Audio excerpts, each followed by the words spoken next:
What if I were to suggest that you play a key role in the awakening world? And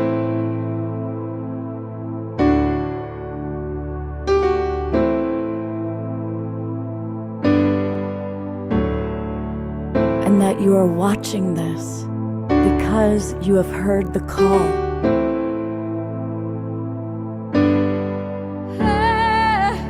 We can start right now by opening our hearts and minds.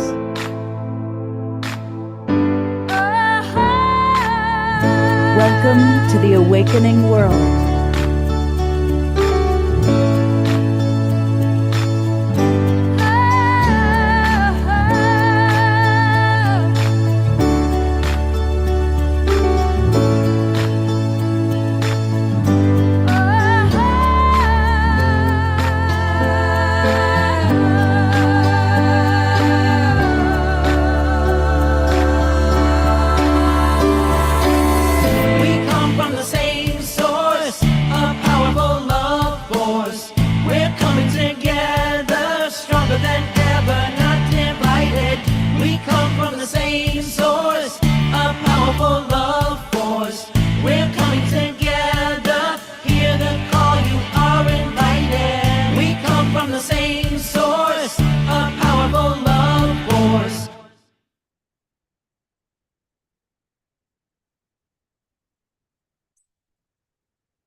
Happy New Year, everybody, and welcome to the very first edition, of course, of the Awakening World here in 2025.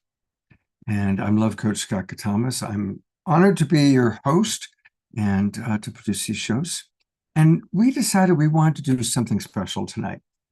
So as opposed to it being very presentational, although there'll be some presentation, we want to make it very inclusive, very experiential, because it's the first day of the new year, the new you. And so beloved Omashar is right here with me, and Ray Amana and Michael Joseph are joining us. And the four of us are going to guide all of you into some prayer, into some music, into some visioning, as we all together support each other to create and manifest in this new year. Now, this is a very good time for people to come into the Zoom room. So I want to welcome everybody watching on all the different Facebook groups and pages. Thank you, John and Summer Raymer and the Sign Network for getting us out to as many as 200 sometimes, but usually it's about 100 Facebook groups and pages. Welcome. Now is a really good time to join the Global Peace Tribe because today is the very first start of the new season. And if you join, which takes about 2 minutes, you can come right into the Zoom room. We'll send you the links to the Zoom room, and then you can participate in our show. Just go to globalpeacetribe.com, click the registration button. It'll take you to this little page. You can register, and then you'll be with us. So come join the Global Peace Tribe. Omashar is going to be with us in a little while, but we're actually going to start tonight's show with Ray Amana and Michael Joseph. Thank you so much, Scott, and Happy New Year, everyone. What a blessing to be together here this first day of 2025. I feel like we've been waiting for this moment. This feels pretty significant. And as we're kind of welcoming in this new year, what comes to my mind is some things that are being said about 2025, that this is a real threshold year of great change. You know, for many of us here, we may identify as light workers or way showers or feel called, have been called into this life for this experience, this great awakening that we're in the midst of. And according to different Jyotish astrology, Vedic astrology, as well as so many of the native prophecies, the Mayan prophecies, the Hopi prophecy, we've been hearing this for a long time. This is the hour that we've been waiting for.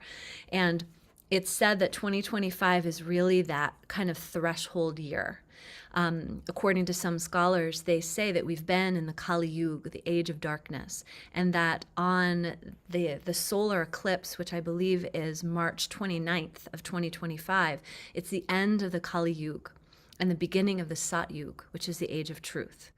So we're in this real crucial time of the breakdown of the system. And of course, we've been seeing the breakdown of the system. But now we're kind of, the only way out is through, so they say. So the only way to get into the awakening, into the ascension even further, is to go through whatever is to come.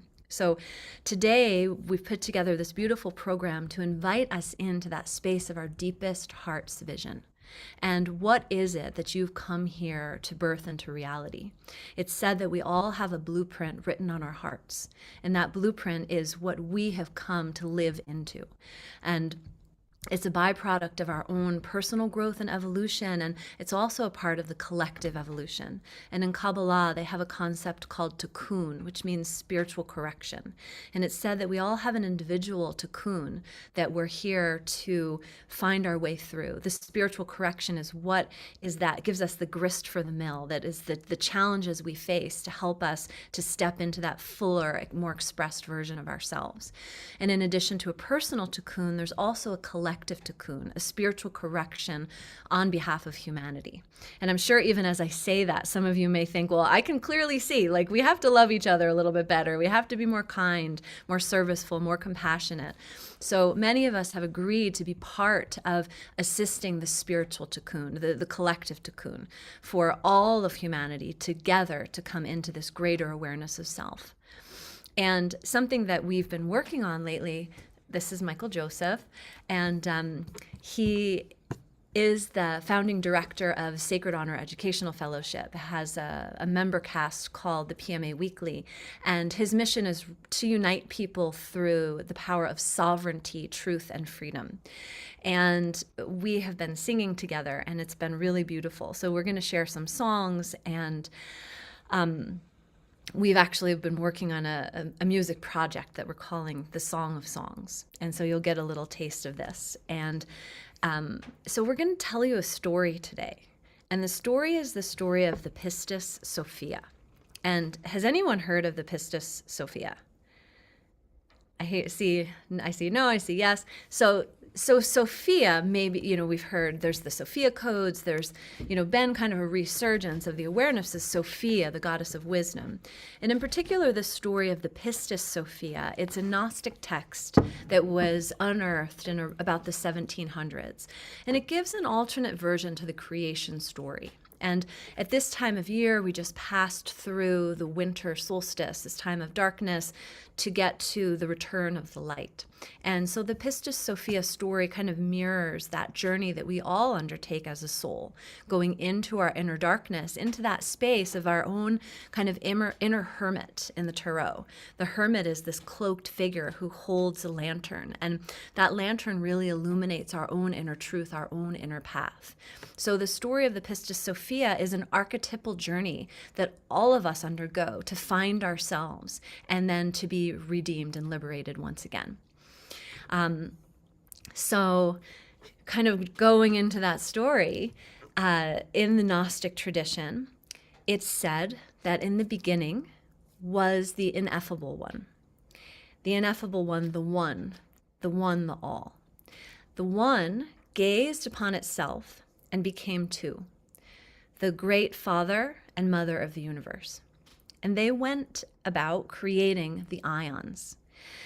And each ion had a pair, had a twin flame balanced pair of masculine and feminine. These ions can also be looked at as the spheres of the tree of life. So each ion successively was created, and then they get to the 13th ion. This is the realm of the unmanifest. And in the 13th ion was created Sophia, wisdom, and her counterpart was the Christos, the Logos, the Word. So here our creation is going really beautifully in this space of the creation of the Mother, Father, Divine. It's called the Pleroma, where it's this real unity of the Mother, the Father, and then the child birthed through that union. So everything's going along nicely, and then one day, Sophia gets a glimpse of the treasury of light. She beholds this light, and she is captivated. Her devotional heart is just ignited, and she is so in love, and she goes about singing to the light. So that's where we're going to start with our songs to illustrate this devotional heart. And so as we're kind of bringing you through the journey of this entire show, I invite us into this space of introspection and reflection of what has your own inner journey been? What are you coming out of the last year? What are you grateful for? And then what are you desiring to have more of or to cultivate moving forward into this new year? So as we sing, just let yourself have your own personal journey of how life has led you to where you are now.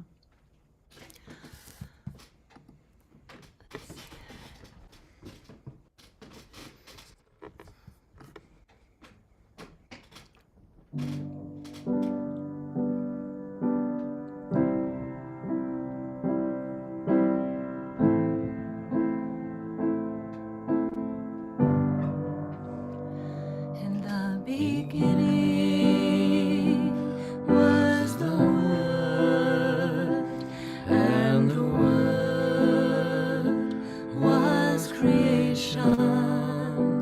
You were there, you wished me well, as the silence exploded with elation. You spoke the word, let there be light, and light appeared out of the darkness. You rose the earth out of the sea. You fashioned all eternity.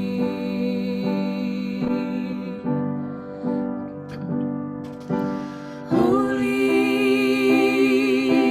holy, holy earth is filled with your glory. Holy, holy.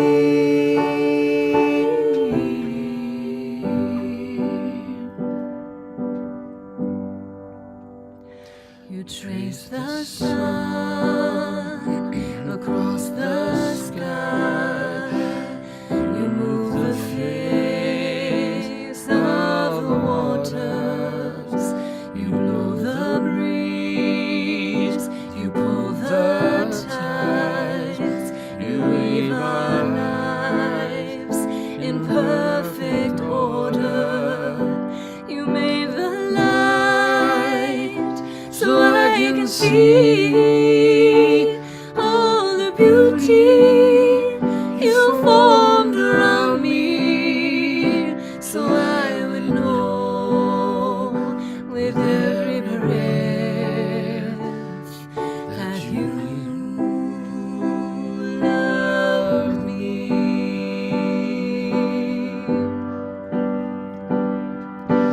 Holy, holy, holy earth is filled with your glory. Holy, holy.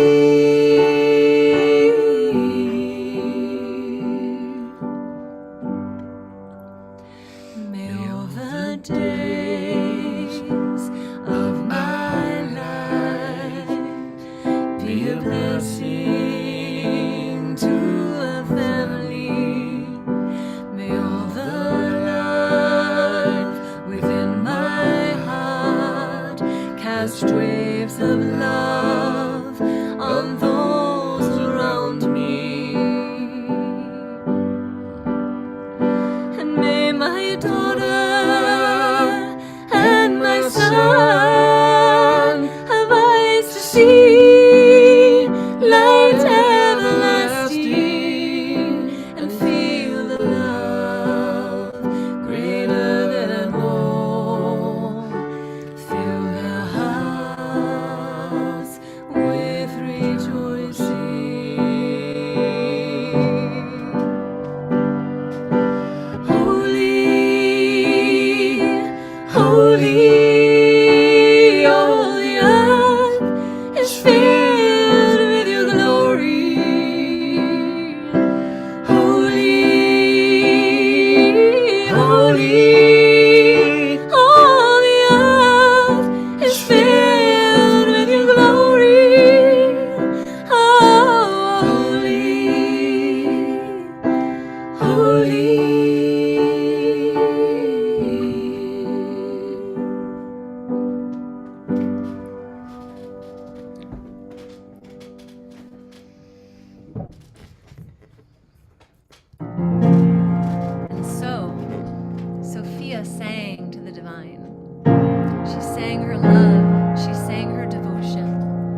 it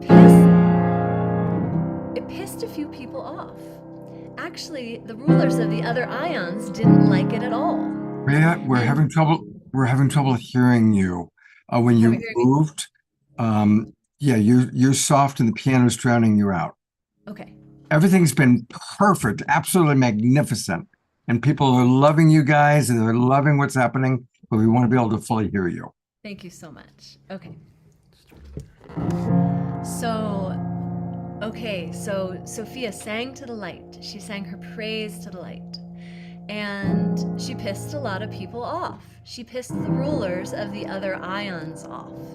And they're like, why is she singing to the light? She's not performing her mysteries like the rest of us. So down in the realm of chaos, there was the self-willed one who was not operating in alignment with the other ions.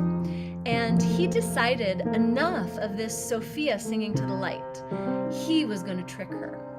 So he uses his power to create a lion-faced image that emanated light. Well, it attracted Sophia's attention. And Sophia began singing praise to this light.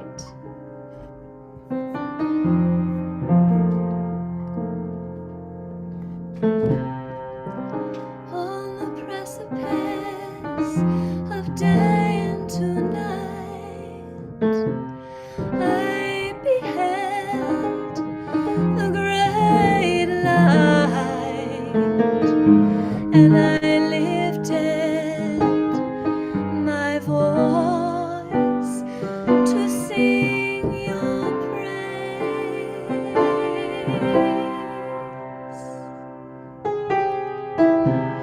How did I fall? I could not see that the light I chased was not the light that I did seek. And now I'm humbled and surrounded by the dark.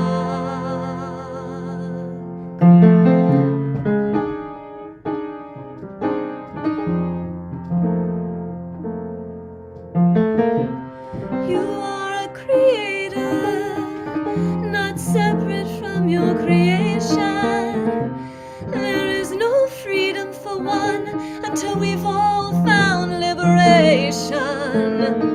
So I lift my eyes to the heavens and sing for all.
Supreme One, Creator of all, we adore you, I adore you.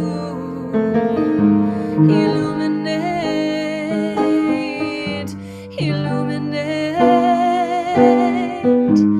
illuminate, illuminate, illuminate.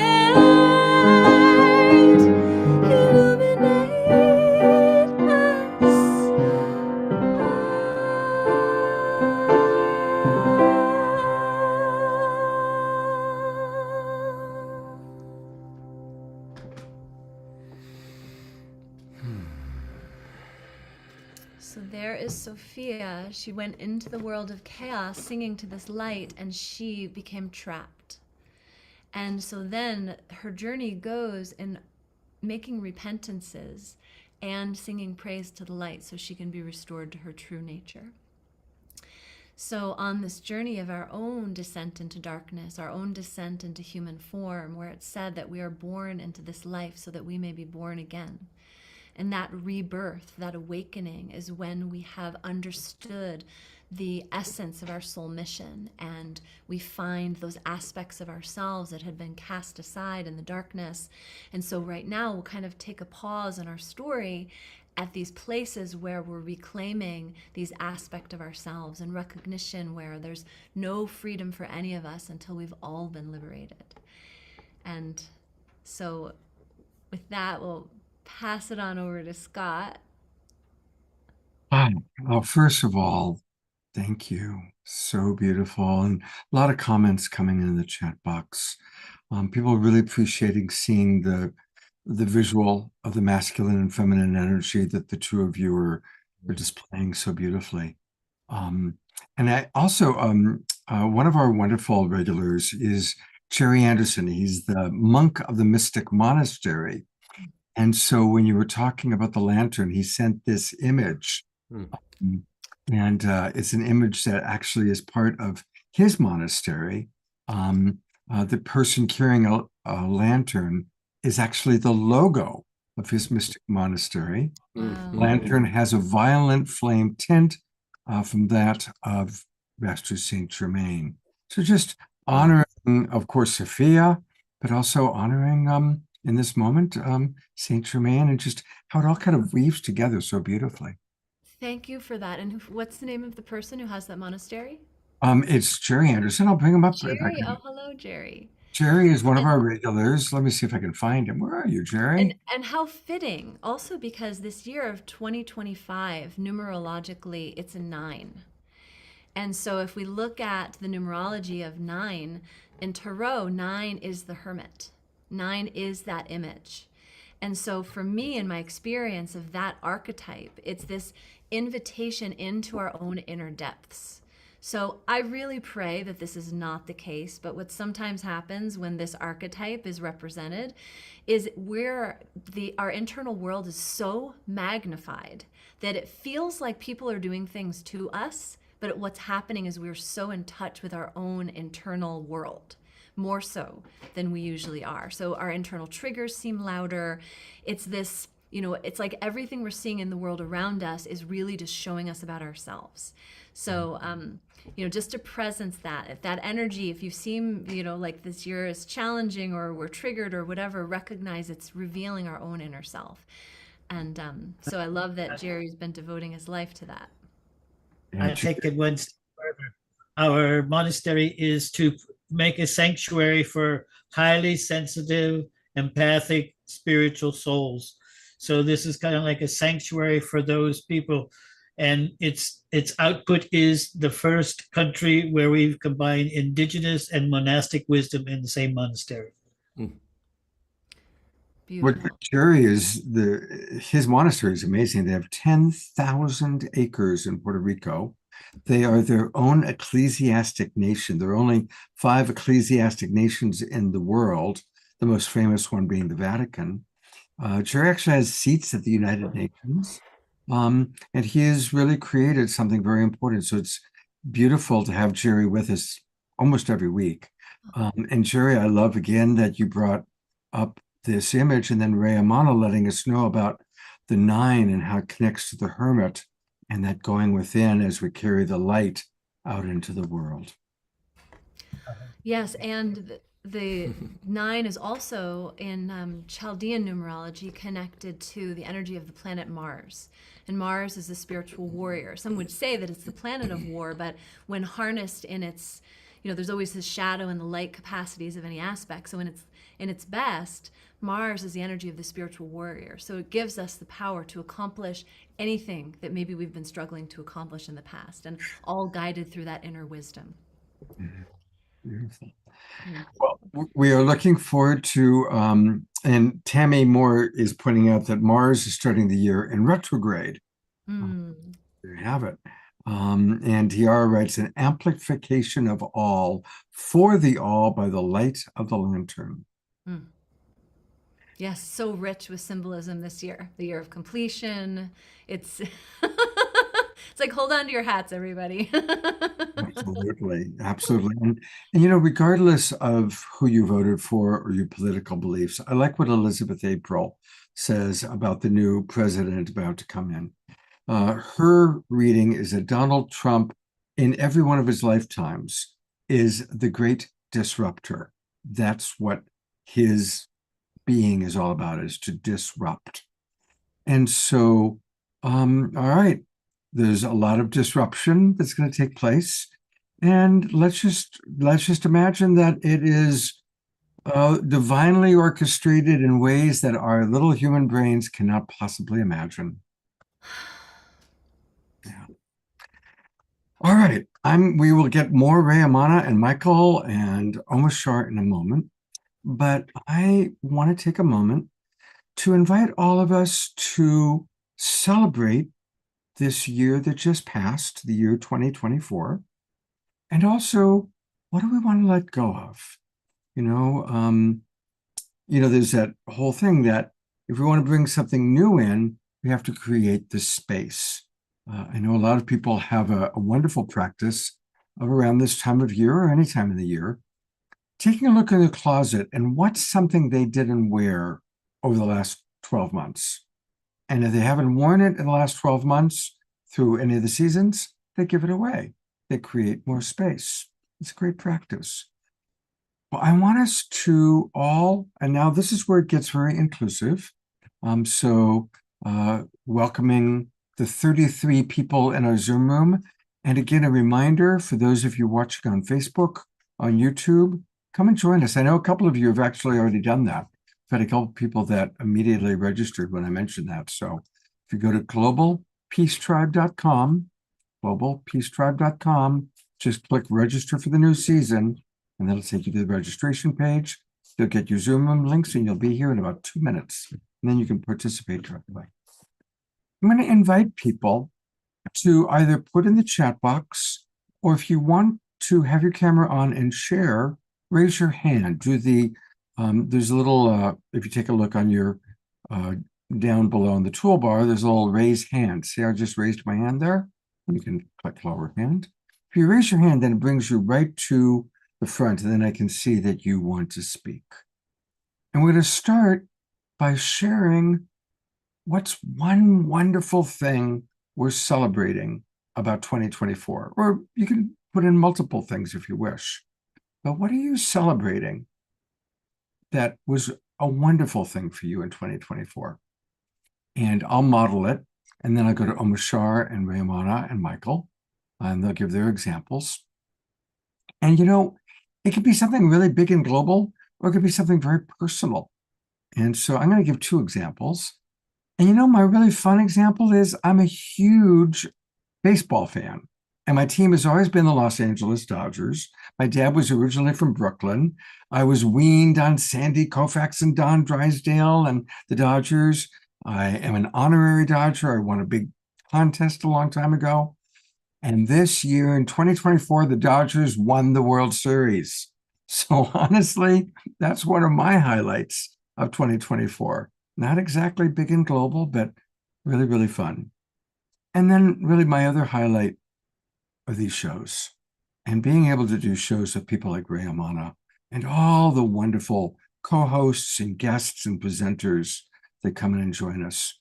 And certainly, most of all, being able to twice a week be with this incredible man, Omashar, my co-pilot, my good friend, and the person who is really the muse of the awakening world. So those are my highlights of 2024, and I'm going to turn it over to you, partner, what you'd like to share. Well, apart from my sharing in a minute, it's a lot, because for me, 2024, I think has been like about 10 years in one.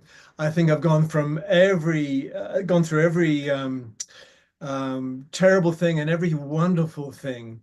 And but the walk of my spiritual practice now is I'm really only remembering the wonderful things. And what I'd like to celebrate within myself is how I've started to listen to myself and how I've started to actually care about myself. I didn't realize I didn't care. I didn't really, really, really care. I mean, on the surface, I did. And me caring, Susan, really? You just had an earthquake, Susan? And me caring about myself has allowed me to really look into my heart and find out that there's this whole consciousness thing that I'm looking through out into the world, and it's full of all these programs which I didn't even know were running. And it was interesting what Ray was just saying about all the triggers that are coming up in my field now. I've realized that they're not necessarily anybody dissing me. It's just myself showing up saying, here's another portion of my consciousness that you could probably just take to the light and allow its memory and record to be gone forever. Just take the goodness out of it. And so what I'm celebrating is my ability to look within, my caring about myself, because it's something that I haven't done forever, and now I really am.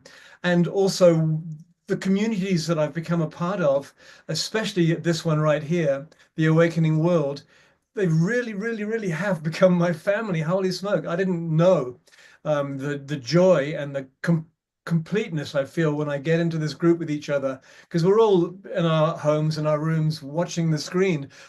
But you take yourself out of that. There's actually a cocoon here. There's a group of us which we're all joined together in consciousness because we're all facing our attention towards the center, which is the Awakening World show. So that's my gratitude, is becoming aware and becoming aware that I'm not doing this by myself. I don't have to save the world, because it's not me that has to save the world. You know, the one that we are has the plan. I just have to get out of the bloody way, which I am. And because I'm British, I can say bloody. So without being whatever.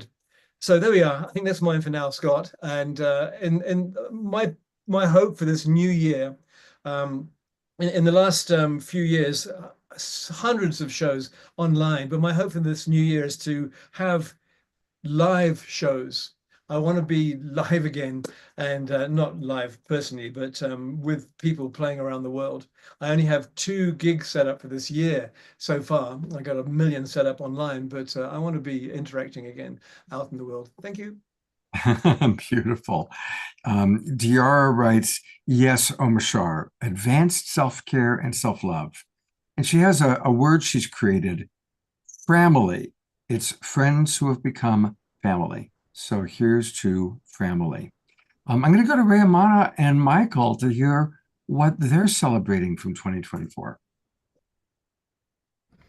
Oh, thank you so much, Scott. Well, I mean, lot to celebrate. Lot to celebrate. I mean, we just met this year, so that has been a great blessing. And to be able to sing together like we do has been incredible. And actually, Scott, meeting you this year, connecting with you, has been such a great blessing. And I just love moments like this to give a pause, to reflect on those things that are of such great value. And one other thing that comes to my mind is my work with young people. This year, I'm a transformational life coach, so I work with people to help them find their purpose. And usually I work with adults, but this year I've had 2 17-year-old clients that have been really struggling with their self-worth. And it has inspired in me like this fierce mother lioness that just wants our young people to know who they are, to be safe, to live in a world that is free of this distortion field that confuses our sense of direction. And so I feel like last year, and I so agree with Omashar, like the worst and the best, like all mixed together. And I'm grateful for the pieces that I see coming together for this new year. And I would say Omashar also said like what he's calling in. So we've started this music project called The Song of Songs, and same for us, Omashar. We would really, I think, love to be singing and really leading people in this experience of the unified field, this experience of collective consciousness, and then using that collective consciousness to help to shift us all and create these vibrational changes that we're really needing to help with the ascension. So I talked so much. So. Well, there has been certainly a beautiful convergence and a re-sparking of my musical fire with the convergence of our hearts as we're in deeper creation. So that is probably one of the most pronounced highlights of 24. And another big part of 24 is I travel a lot. I share the stage a lot. I'm in front of a lot of people. I'm a speaker. And so I have the opportunity to meet a lot of people and to be in a lot of communities. And I mean large communities where there's tens of thousands of people that are participating at these events. And the thing that's most beautiful and exciting is all the work that a lot of us have been doing and a lot of you have been doing, people like yourself, Scott, who've been holding the flame and the torch for so many years for the bringing of the higher awareness and the shifting of consciousness of humanity. All of that work is culminating into the now. And it's not just a feeling. It's not just a notion. It's not just an idea we're reading in a book. It's happening. And I'm seeing it firsthand as I'm out in the world and being in front of people and connecting in the hearts and connecting, eye to eye, third eye to third eye. It's happening.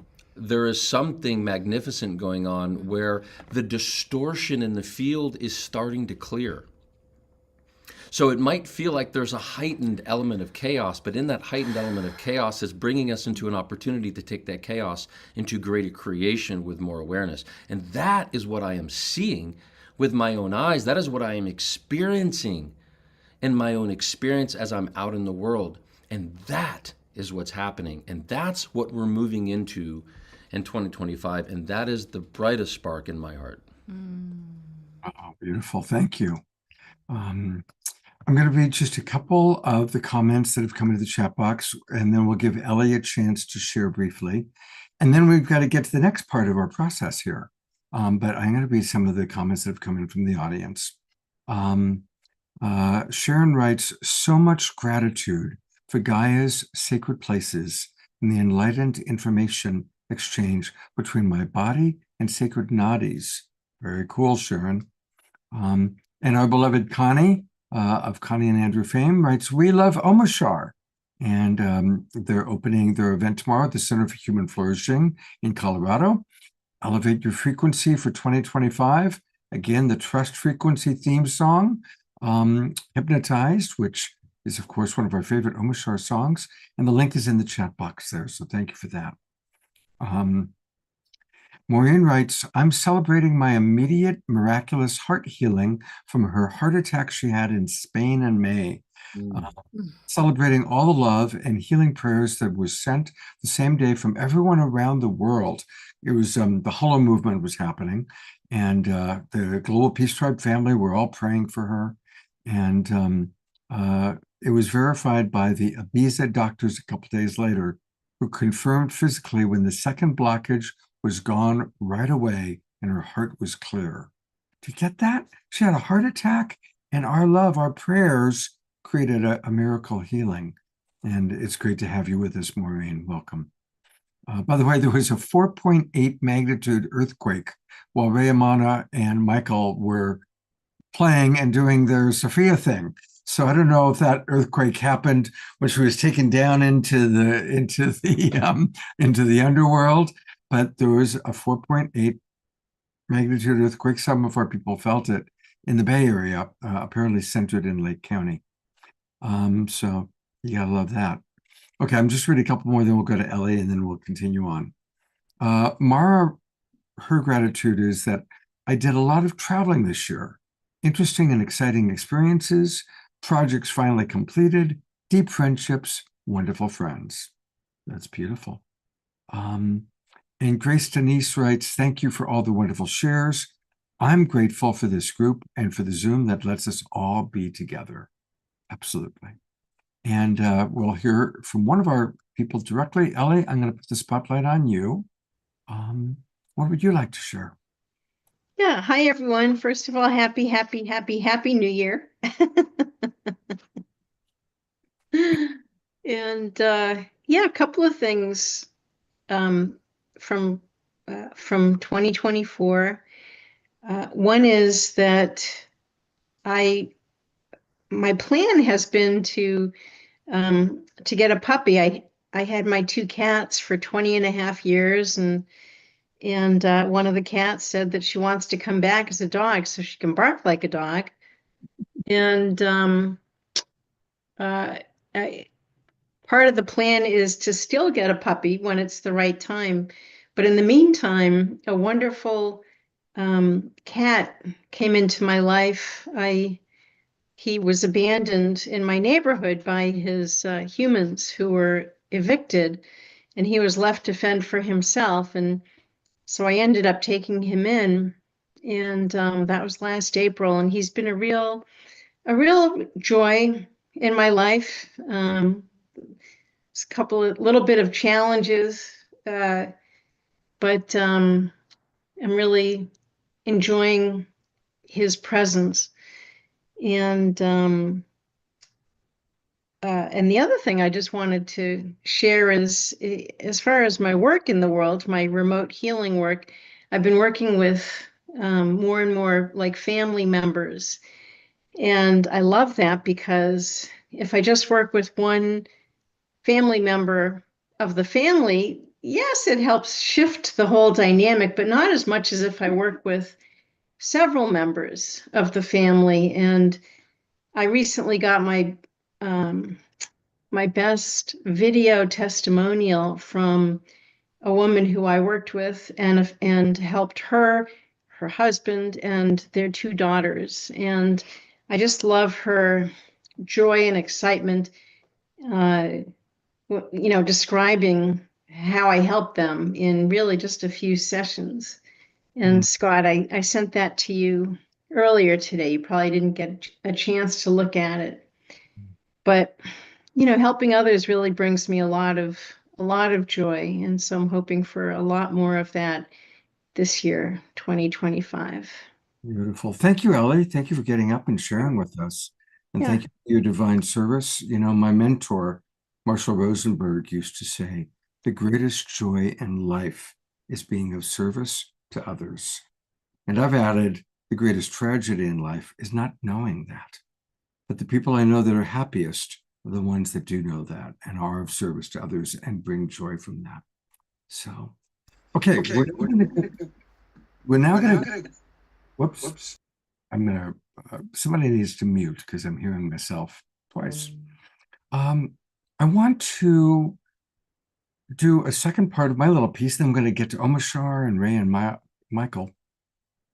And the second piece is what I'd mentioned before. What are we letting go of? What are we going to let go of that as we enter this new, some people would call it a New Year's resolution, or you can just call it something you're letting go of. So again, I'll model and then go to Omashar and Raymana and Michael. For me, and I wrote these out last night, actually, the community I live with here in Tiburon, we did a really lovely New Year's Eve ceremony last night. And I want to let go of unconscious patterns, reactions, and even compulsions. When I kind of zone out and I just am on automatic, as opposed to really consciously choosing my words, consciously choosing my actions, consciously choosing the food that I put into my body. I'm on the 8th day of a cleanse. I started a cleanse on my birthday, a week ago, Christmas Day. And I'll be on the cleanse for anywhere from 2 to 4 weeks. And it's going well, so I'll do at least 3 weeks, I'm sure. Anyway, it's all part of my letting go. I want to let go of some pounds, and definitely let go of unconscious reactions and compulsions. So that's mine. I'll go to Omashar, and then we will go to Rayamana, and then I'll read some of the comments in the chat box. And please let us know I want to make this inclusive, so please put in the chat box what you're letting go of.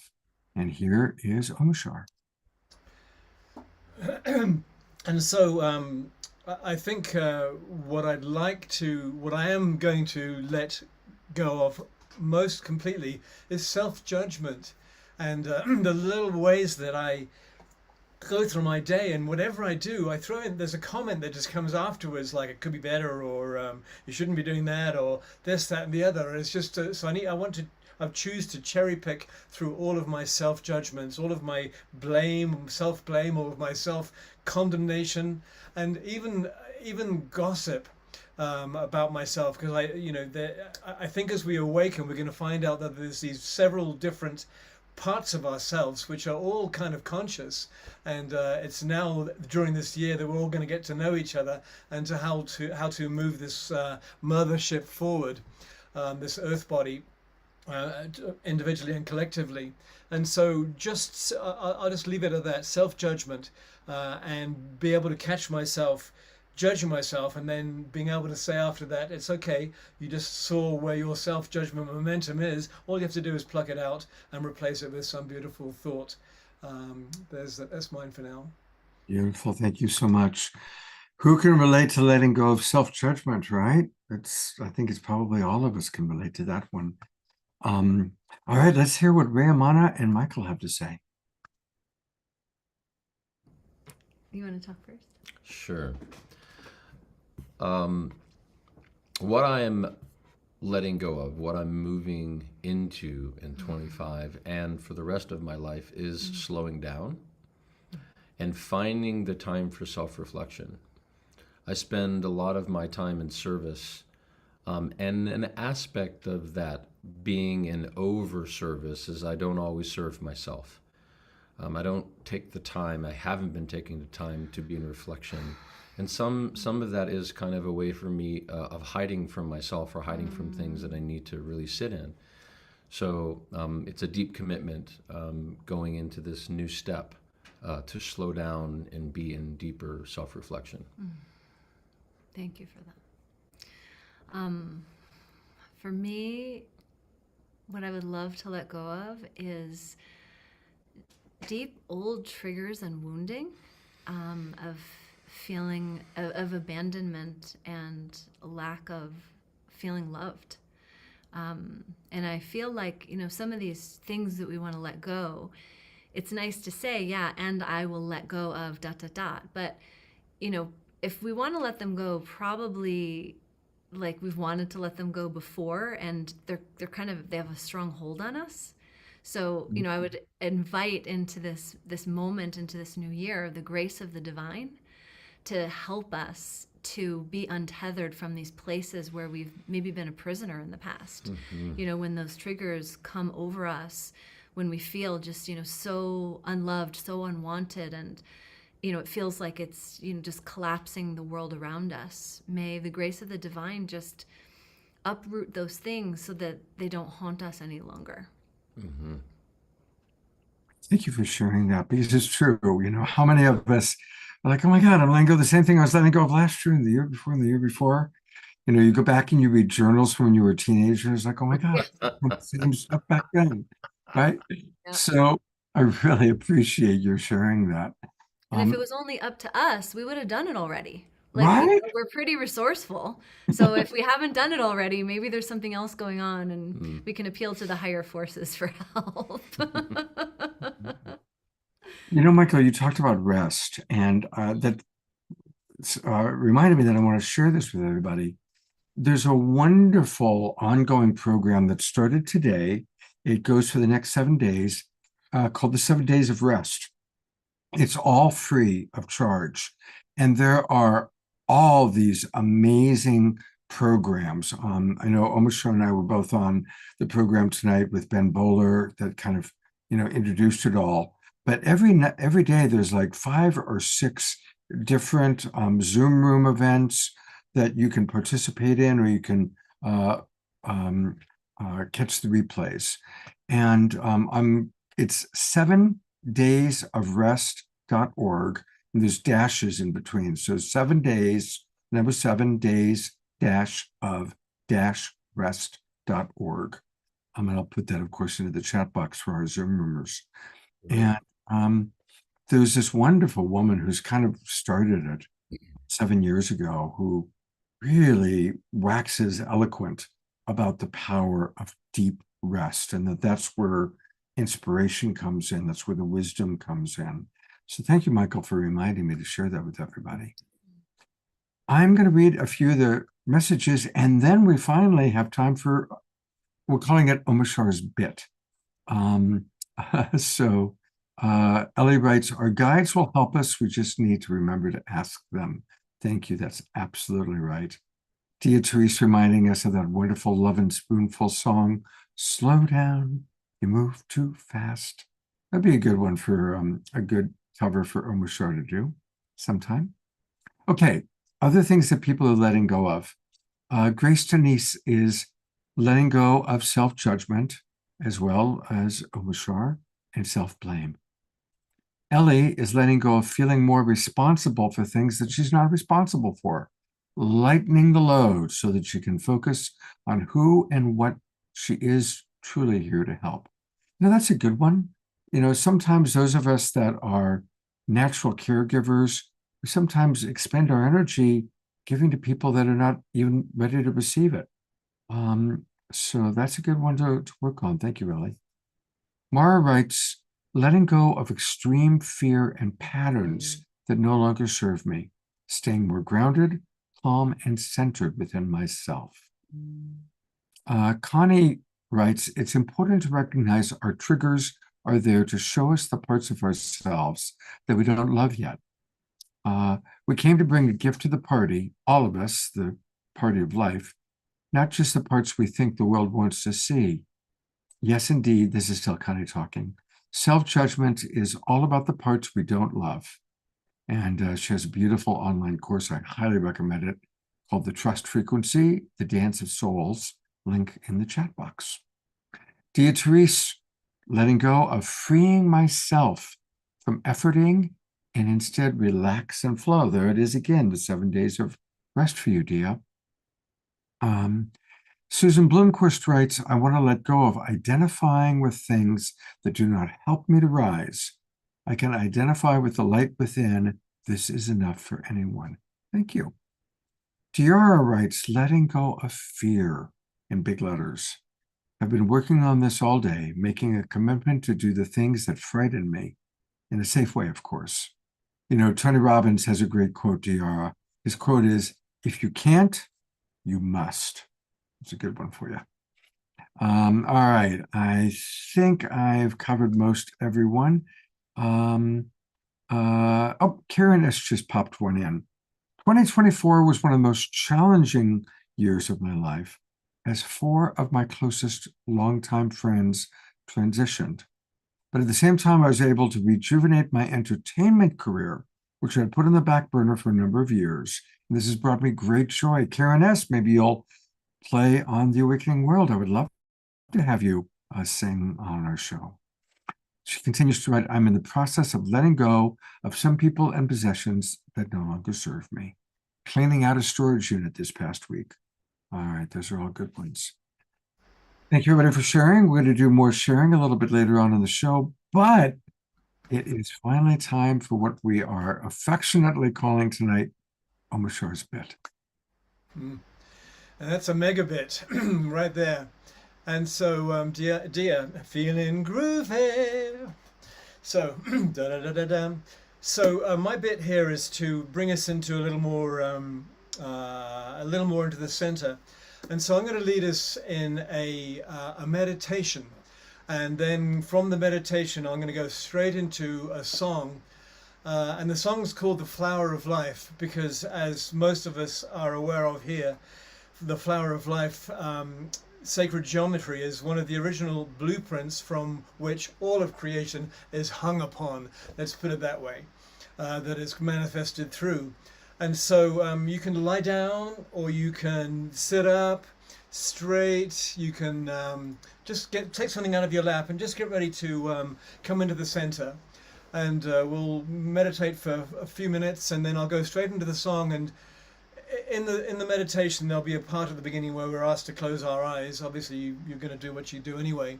But when the song starts, you can just, it's a very gentle ambient song, The Flower of Life. You can keep your eyes closed if you wish through the whole song, or not. You can peek because there's going to be stuff happening behind. And we're going to watch Scott eat his oats. And, anyway, so I'm going to, what am I doing? I'm getting a little nervous, but whatever, I don't care. We're with family. So we're going to start a backing track, and this backing track is actually my CD called Zenith, and it's an ambient track of I think it's 532 hertz, mainly the heart frequency. And so if we're all ready, let's go there. So those of us on the screen, thumbs up if we're all ready. Hey, love it. So take a deep in-breath, deep in-breath, and gently exhale, letting your eyes soften and letting your eyes to close. And continue to breathe slowly and consciously, and bring to your mind these qualities. Inspiration and gratitude and joy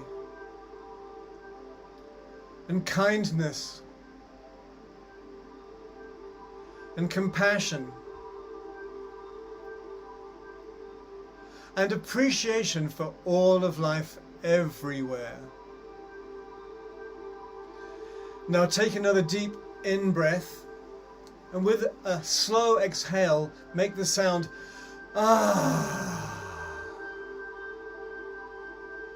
freeing any tension from your jaw and your throat. And now slowly take another even deeper in-breath and hold it for 4 counts. And then as you exhale it, exhale a slow audible sigh, expelling all the air from your lungs. Freeing the tension from your chest and from your abdomen. And now resume a regular breathing pattern and begin to become aware of life breathing you. The breath that you are breathing is life breathing you, life flowing throughout your physical body. A gentle flow, the river of life. And so be at peace with yourself and with the environment immediately around you. And feel or imagine all of the cells of your body communicating with each other in harmony. And know right now that you are in exactly the right place, at exactly the right time, with exactly the right people. There's nothing to pull us out of this moment. And visualize now, or feel a golden sun hovering just above your head. And feel it radiating its light and warmth, its pure divine light, down through your crown, cascading like a waterfall through your third eye area, flowing down through your throat chakra and into and through your heart center, and down onto your solar plexus, a river of pure light, down through your sacral chakra, and continuing to flow out through your root chakra into the ground beneath you.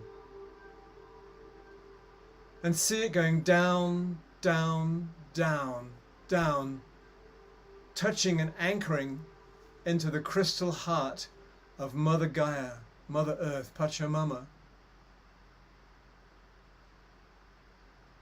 And let your attention rest in the center of Mother Earth for a few breaths.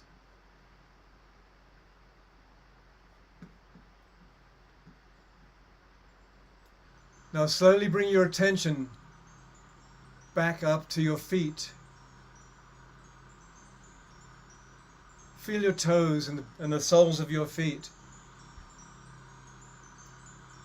Rising up now through your root chakra. Feel this energy coming up. And feel it's still connected to the crystal heart of the mother as you're bringing it back up through your root chakra and through your sacral area.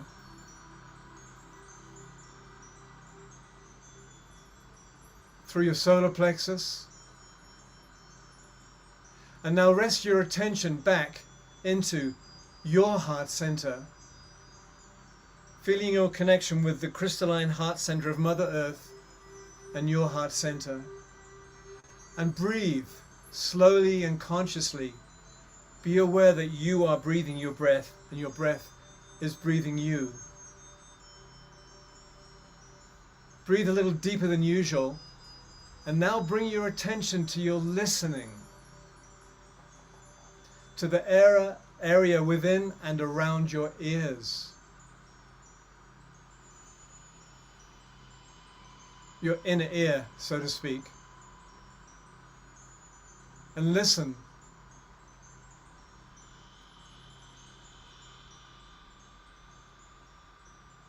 I am love. I love the source of all creation above all else. My neighbor is myself, and myself as an awakening conscious being.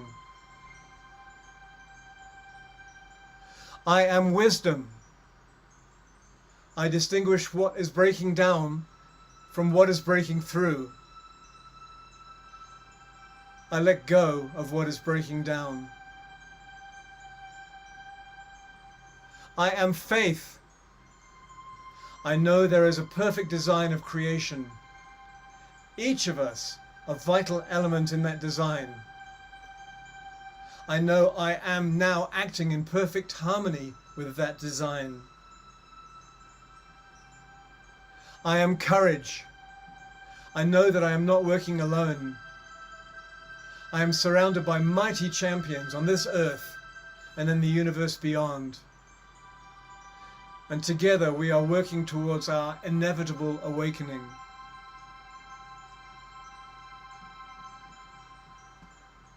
I am patience. The timing is not in my hand. I live in eternity, but I act in the present. I am fulfilled. I surrender all need to know the timing and I act in joy. Joy being the motor of the universe. I am power. To the degree that I empower others, I am now empowered. I am surrender. Not my will, but thy will be done on earth as it is through all creation.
You are the ones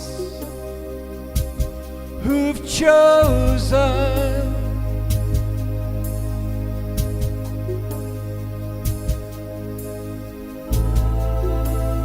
be here in peace, live life in truth,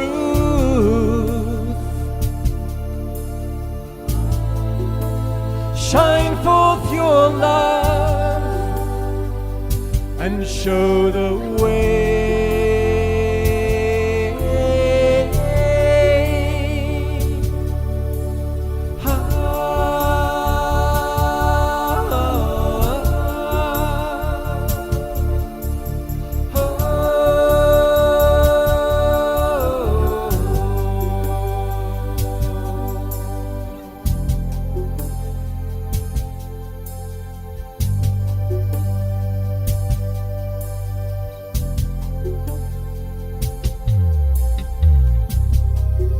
The flower of life, the ancient of days, with the void, into the void we travel.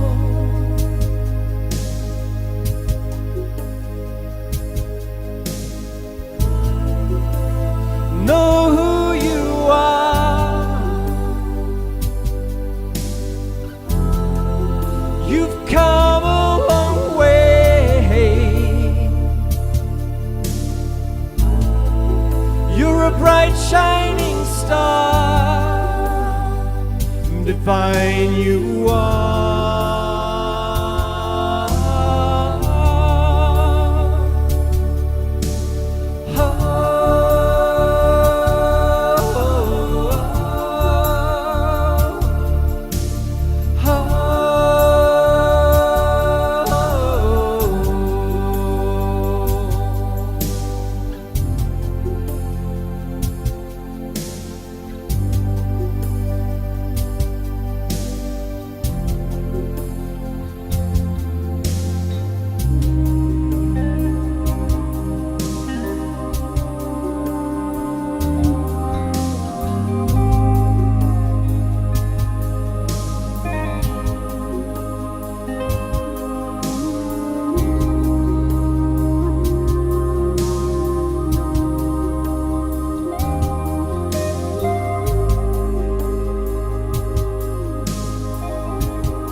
What you think,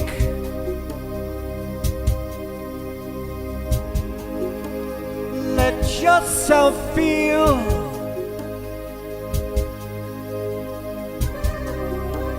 heed the small voice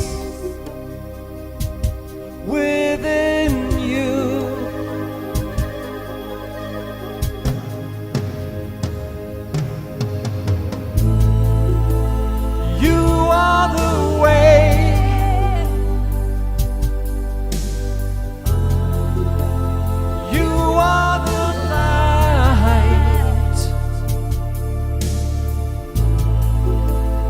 Open your heart.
It's truly a new year.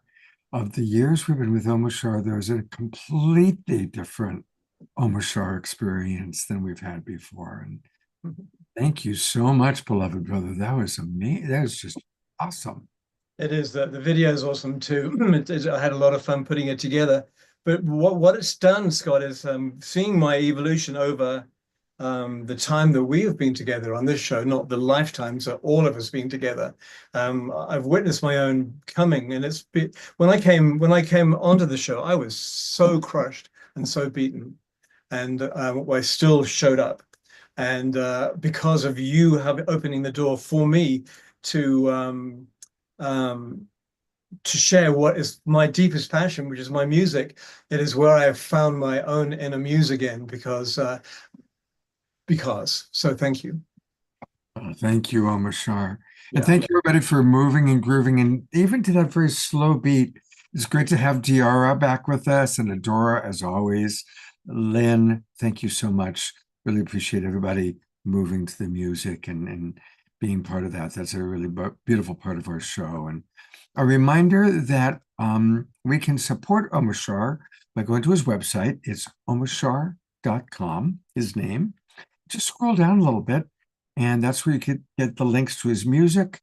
And we always want to go to Bandcamp. That's where his 5 children reside, the 5 CDs he's created. And we definitely want to support him by going to Bandcamp, or you can go to omashar.bandcamp.com. That takes you directly there. So thank you very much. Well, when we last heard Rhea Mana and Michael Joseph, we weren't quite sure what was going to happen to Sophia. I'm curious about that. So let us go back to them and resume their experience and the story. Thank you. I just have to comment on Omashar's song and track. That was beautiful, and the backing imagery and the artistry you put behind that, and the chord structures, the progression, the modulations, the key changes, and that Jeff Beck guitar stuff going on back there. Oh! I know, right? I know. Love It was ultimate. And very rarely do I get the opportunity to pull it out. And it's because of the container today that it just, we're working in the same field. So thank you for that. Yeah, thank you. Michael. It was beautiful Yes, expression. so Appreciate that. beautiful, so moving. I feel transformed after listening. So thank you Yeah, for giving me gorgeous. that deep peace in my body and the experience of that. Thank you. I love this iteration of you. So thank you. Oh, so we were on our journey with Sophia, and she began singing praise to the light, and then she made some beings mad, and then they tricked her and into the world of chaos where she got trapped. And so in the story of Pistis Sophia, she is then tormented by demons. And she does a sequence of 13 repentances intermingled with singing praise to the light. And it's said that because of her purity, as she descended into darkness, as she cried out for God to come to her, everything was purified as a byproduct. And so we're kind of going to pick up in the story. We're putting in the process of like making a musical about this. Yeah. And we did a bit of it for the winter solstice in an event called Songs for the Light. So we've been working on the story and working on the songs, and so stay tuned for that. So where we're going to pick up with our songs we have today is after Sophia is redeemed, is liberated. And how this song came through is in this moment of kind of going through my own suffering, and God just, feel like a theme in my life has been God saying, keep your eyes on me. All is well. Just connect with your devotional heart, and all is well, all shall be well. And so this song is like just what happens when you keep your eye on the divine, regardless of what's happening around you. And this is the Sophia when she starts the process of redemption. Where are we? There we are. Right there. Yeah.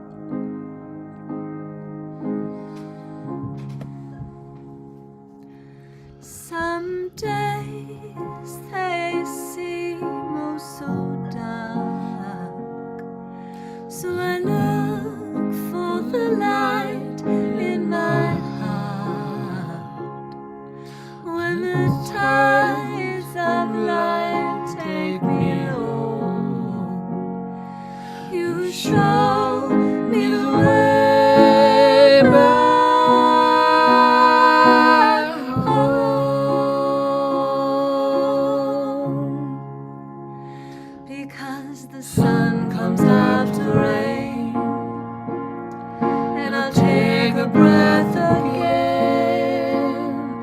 In you I find my strength, right where it's always been. I turn into a lighthouse as your love pours over me, captivated by your spirit. You wash my life clean. Some nights they seem oh so long, so I listen for your sweet song, and my heart opens wide to see through that it's always been with you.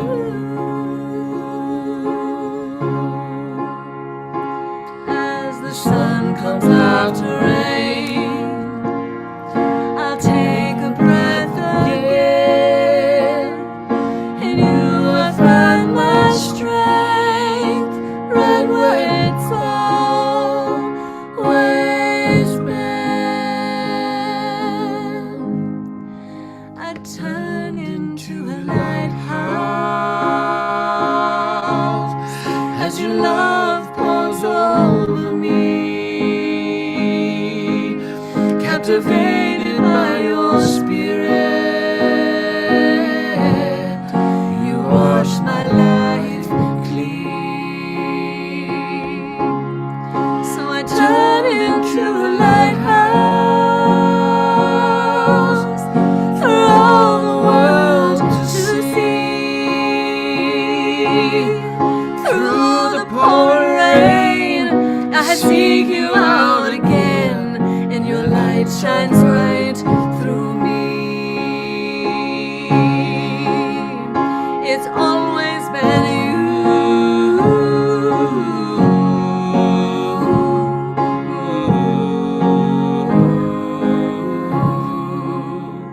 It's always been you.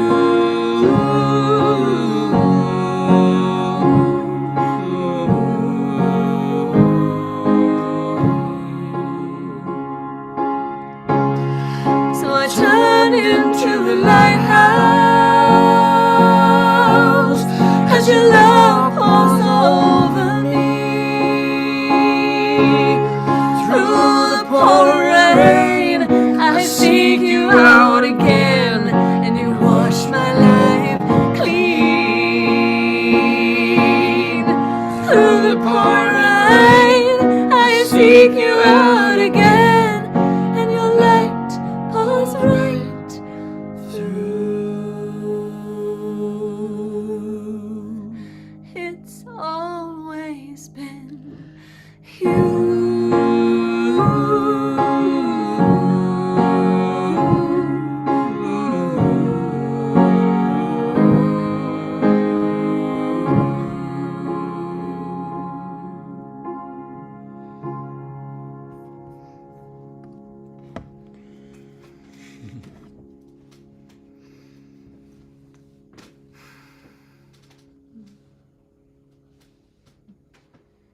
Absolutely beautiful, beautiful.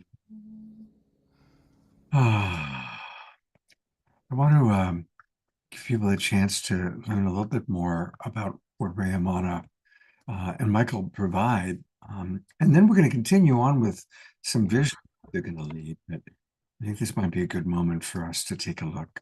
And to learn all about Rayamana and her many offerings, go to her website, which is her name, Rayamana, spelled Reyamana, 2 N's in there, rayamana.com. You can learn all about her various offerings. And what's probably most relevant is she's got a really special thing that's about to start. She has been doing for quite a while these beautiful Songkeeper schools. I know many of you have participated in some of her experiences on my show and also privately, where she sings to the earth. And she has a Songkeeper School starting on Saturday, February 1st. And Rhea, what would you like for the audience to know about that? Oh, thank you, Scott. Just that, we all need each other at this time. We need the earth, and the earth needs us. It's said in Aboriginal culture that the earth is alive and it needs us to sing to it. And also the earth and mountains and sacred sites and vortexes and portals and energy centers, they are like a library. They're memory keepers of the truth of who we are. So in the Songkeeper School, we learn how to build that relationship with the earth, with the unseen worlds, to support the empowerment of these divine master beings, which are the spirits of place, which are the ascended masters of the mountains, which are the tree people, that we build relationship with the earth as our brothers and sisters, and our life is richly blessed as a byproduct. And for those of us here to embody a purpose, to be a way shower, we need that connection with our unseen allies. And this is a program that takes place over 5 months, and it gives us that opportunity to go on a deep dive. We learn about the alchemy, the alchemical power of song and sound, and how to use song and sound to transmute energy, to remove blocks and stagnation in our own body, and to help bring greater fulfillment in our life. And for me, songwriting is a part of the Songkeeper School. And, even that song that we just shared, Lighthouse, it's like, when I was little, I watched Sound of Music. Who's watched Sound of Music? We just watched the Sound of Music. And so as an adult, I went back and I watched it and I was like, oh my God, this is my life. Like, go and sing to the mountains and bring children up there. And, I just feel so full when my life has a soundtrack. And feeling like God is speaking to me through these melodies and through these songs. And, when the words of that last song came through of, as I was captivated by your spirit, you washed my life clean. It's like God just kept saying, like, don't worry about it. Don't worry about it. Don't worry about it. Keep your eye on me. And like, while I was in that space of devotion, like my karma was being cleared, my burdens were being lifted. And, so in the Songkeeper School, we recognize that music is not just about performance, that it's about part of our daily communion with life. And it's such an important part to elongate these sounds and to be in that space of connection and devotion to who we are. So thank you, Scott, for having me, and thank you for introducing the Songkeeper School. It's such a pleasure to sing with people, to bless the earth. And it feels like now more than ever, it's like we're amping up our game, like it's time. There's some beautiful comments coming in. Diara writes, I sang to my house this morning and all the objects in it, as well as the yard and the land. Thank you, Rhea and Michael. Beautiful song. And Omashar writes, Michael and Rhea, what a beautiful song and sharing. Thank you both so much. I'm feeling you deeply. Carol Craig writes, so lovely listening to Michael and Rhea singing together. Ada writes, I love this song. I turn into a lighthouse. And Carol also writes, I saw the stage play Sound of Music at the Theater by the Sea in Rhode Island this past summer. It's also a beautiful play. So people are just loving this. Thank you so much. And a little bit about Michael, and we're going to actually do have Michael come back on the show and talk about the work that he does in the sovereignty movement. But his website is sacredhonoref.com. That's Sacred Honor Educational Fellowship, Keys to Living in Divine Law. And Michael, could you give us just a little homeopathic dose of your medicine? Yeah, sure. Well, the biggest mission that we have is to help people realize the difference between the public and the private, right? So we help people discover this whole other layer of empowerment, which is the substance that we carry in natural law. So there's the substance and then there's the form. And the form is what we've been indoctrinated to think within the system is what really has the power over the substance, which are the people, right? So there seems to be some kind of a force or an energy that is taking place that is trying to move us into things that are just not natural. And my whole life I've been aware of this, and I've considered myself a bit of a rebel. But the truth of the matter is that everything in my being is feeling that what we're being taught and what we're being moved into just isn't natural. So my being, my soul is wanting to always navigate or gravitate towards what is natural, which is the heart, which is the soil, which is the water, which is the connection with people. And we have been led to think that there's some force outside of us that has power over us. And I'm talking about governing systems and governing bodies and globalist regimes and those kinds of elements. And what we have done over a period of 50 years, we have a group of fellows within our fellowship that have been tracking and studying a lot of these what we call fictional law things and natural law things, and we've been able to unpack it in a way and share it with folks so the spell can be broken, if you will, to help them see the difference between what we call the corporate fiction and the natural state, or the republic, if you want to call it that. But really, we just call it what is natural. So we help people see that, and then we help people navigate their lives with more empowerment as the substance of the system, because the system is actually a fiction. It's not a breathing, sentient being like the federal United States is actually an entity. It's a corporation, which most people don't even get. It's actually a corporate body. It's not the United States of America, the Republic. The United States is a corporation. It's different. So we help unpack those differences and the substantial difference of what that is and why it matters. And then we help people navigate their lives in what we call in the private, which is all things that are natural.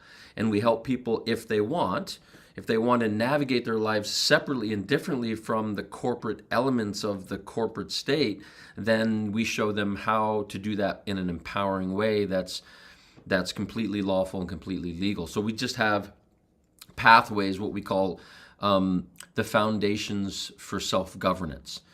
So when we get into the lawful natural law things, the original organic constitution, and I say original because there's more than one, the original organic constitution was created to limit the legislative powers of government so the people could remain in self-governance. But we're not in that right now. We don't self-govern at all. We have a system that tells us exactly what to do, when to do, and how to do it all the time. And how have we found ourselves there?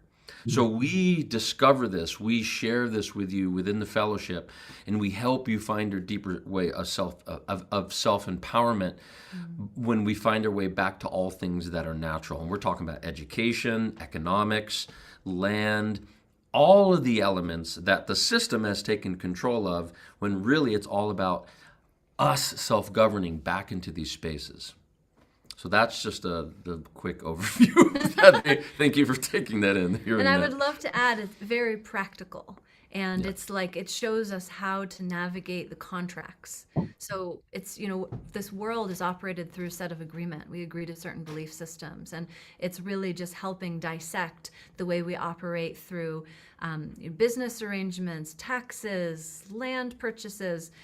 So hands-on, it just helps us to navigate in a way that, if we don't know, then we're subject to someone who knows. So this is putting the knowledge back in our hands so that we can be more empowered. Yeah, thank you for that. It's a beautiful journey. It is a journey, and it's a worthy one. And on the main page, there's a rather short video. It's not particularly sexy. However, it's very informative. It's about 26 minutes, and it's called Breaking the Spell. It's right there. We're actually redoing this video now, which is going to be an hour long. But it's a great video to get started with, and then you can join. It's free to become a basic member to go in and just learn more. And it's just full of beautiful people like myself that are here to help people find their way back to all things that are natural. Beautiful. Wow. Thank you so much for the wonderful work you're doing. I definitely want to have a show where we really focus on it and people can learn kind of steps they can take to, I guess, protect ourselves. So let's definitely schedule a time to do that, Michael. Yeah, would be honored to. Thank you, Scott. And I just want to add, so that we don't have to protect ourselves. You know, we're constantly feeling like we have to protect ourselves, and the fear that we feel from certain rules that are in place that we don't quite know how to operate. We can understand how to set up our life so that we can live without needing to protect ourselves, so that we can feel safe and we can actually live the lives we were born to live. Yes, when we are afraid of our government, there's tyranny. Yeah. We'll just leave it at that. Yeah, It absolutely. helps us find our way through that. Yep. Wow. IATA writes, Michael, I'm so excited about this work you're doing. I want to know more. I will check out your website and let others know also. Yeah, thanks, Ayana. Well, I think this is now the visioning part. And if I recall correctly, you guys are going to lead this, yeah? The visioning, I thought, oh, I I think it might be a collaborative process. How fantastic. All right. I love collaborating with the two of you. So, shall we start or shall you start? Go for it.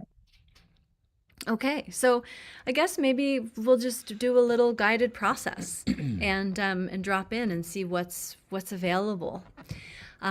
So let's rub our hands together. You know, we've been, for you, I mean, here we are, we're talking and we're singing and all kinds of things. And for you, you're also singing, but let's just get our bodies involved a little bit. Yeah. And our hands are an extension of our heart. So when we rub our hands together, we're kind of knocking on the door to our heart. And in the Q'ero tradition of South America, of Peru, they say that access to the spiritual world is through the heart. And it's not a door that we can break down. It's an opening that's gifted to a humble heart.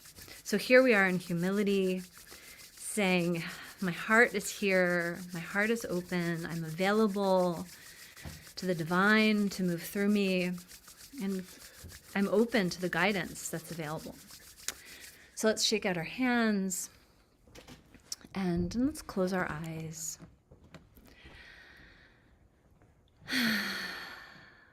And just recalling that beautiful meditation that Omashar brought us on and our connection with the heart of our Mother Earth. And again, feeling this crystalline core as though she has a star in her heart. And then feeling the star in our own heart, the light that sits within, the seat of the soul. And then feeling the sun and feeling the heart of the sun. For we are the divine loved children of our cosmic Father and our Divine Mother.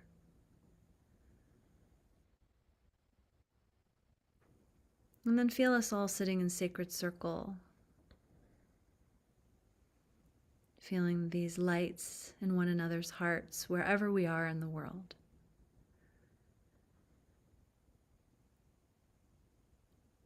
And feeling us like these acupuncture points, these needles. So for each of us, we're connected to the heart of the sun through our own heart to the heart of the earth. And feeling ourselves across the planet as a beautiful grid. Feeling the beauty that you bring to the world at this time. Feeling the beauty of your own expression, your own unique, individual life story that you're in the process of living out. This beautiful love story of the divine. And then feeling all of us as part of this collective story. And inviting in the directions, the archangels that guard those gates, inviting in our Pachamama, her elementals, her kingdoms, casting a circle of protection around ourselves, sending blessings and light through our ancestral lines, past and future, through the ancestral lines of the lands upon which we find ourselves. Inviting in the sun, the moon, the stars, the angels, archangels, our star family, the Holy Sophia, the Christos. Inviting in the connection with the star of our destiny. Inviting in that opening of our inner awareness, our inner eye, our inner ear. For our unseen allies to speak through to us at this time and show us the highest vision for our future individually and for our future collectively. And feeling ourselves as these points of light, these lights that shine in our hearts, that all of these lights are connected by the great web of life, that we are so essential, each one of us, and how greatly we impact the whole through just the act of our existence. And so for yourself, inviting in, what is that vision? What did you come here for? What is your highest expression? Are there any stories that have limited who you've allowed yourself to be? And if there were no limits, if money were no object, if health were no object, if there was nothing that we referred to but ... if all those got taken into the big cosmic soup and we were just unencumbered, what does our life look like? What does our planet look like?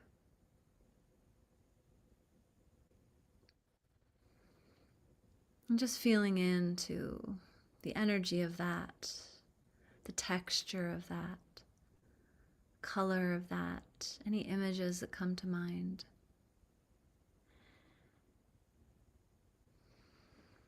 And just taking a walk through this year. Today is January 1st. Just project yourself forward and tune in to, in your highest expression, what does this year look like for you?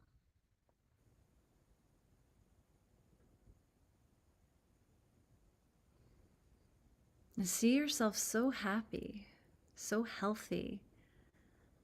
See others happy for you as this year of completion carries you through to this next level.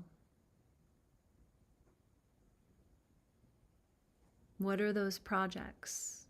What are those opportunities? What are those relationships? What is that feeling?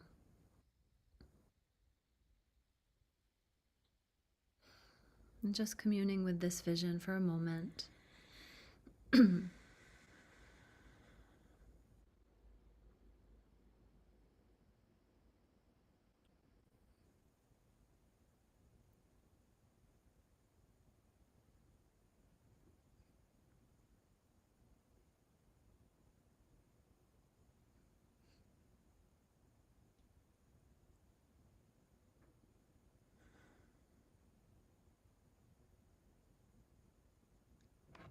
And giving gratitude to all that has come before.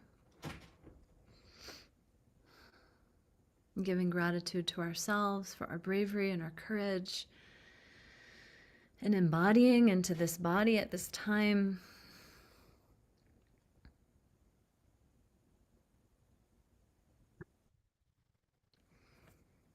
And then whatever these awarenesses are, if you want to take a moment and write them down, whatever you need to stay connected with this vision.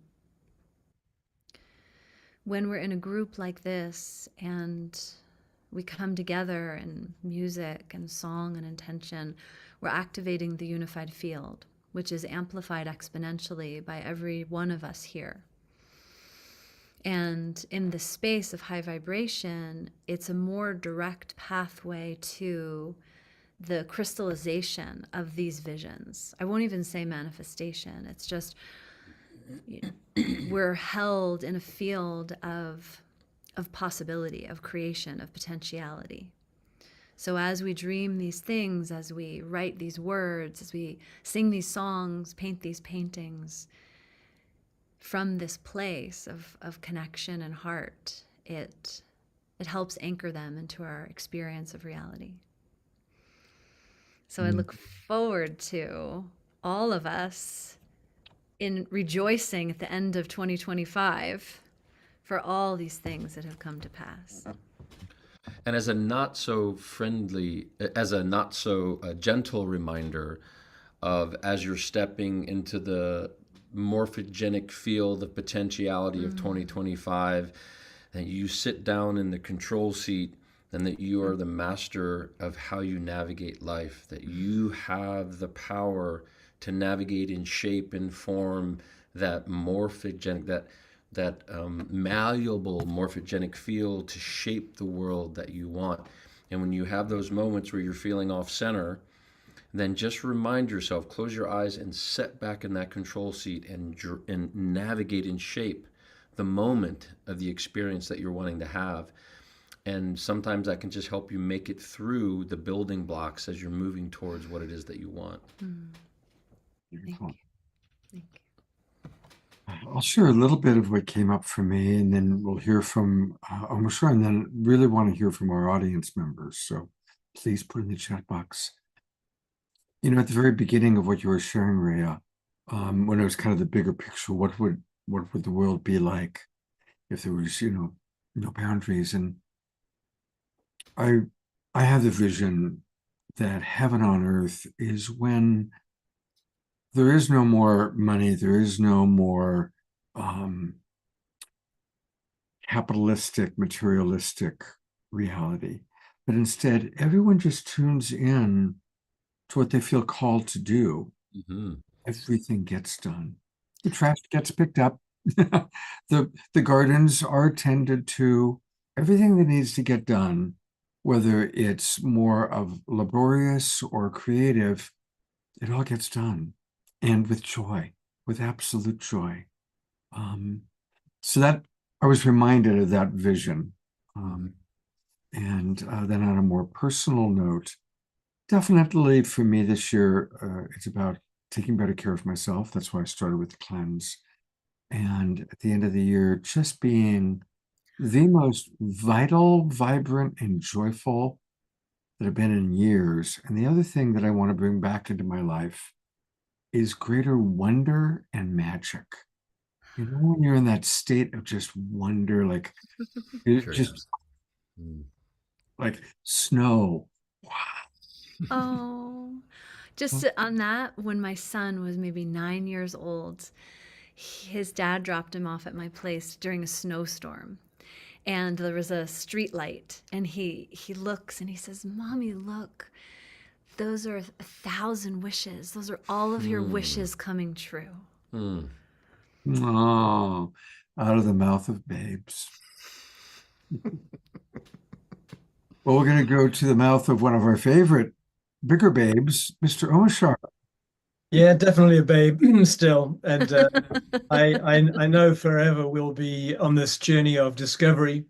And on the note, Scott, you were saying about the innocence and the curiosity and moving forward again.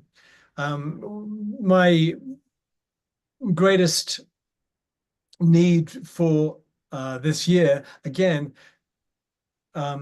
going by what I said before, is about judging and about judging everything, how much that simple term judging separates us from everything. Because if you have no judgment, no opinion, good or bad, about anything, it all is just what it is, then it takes 99% of the load off your shoulder right there. It doesn't mean you don't interact with life or get on with this person or not get on with that person.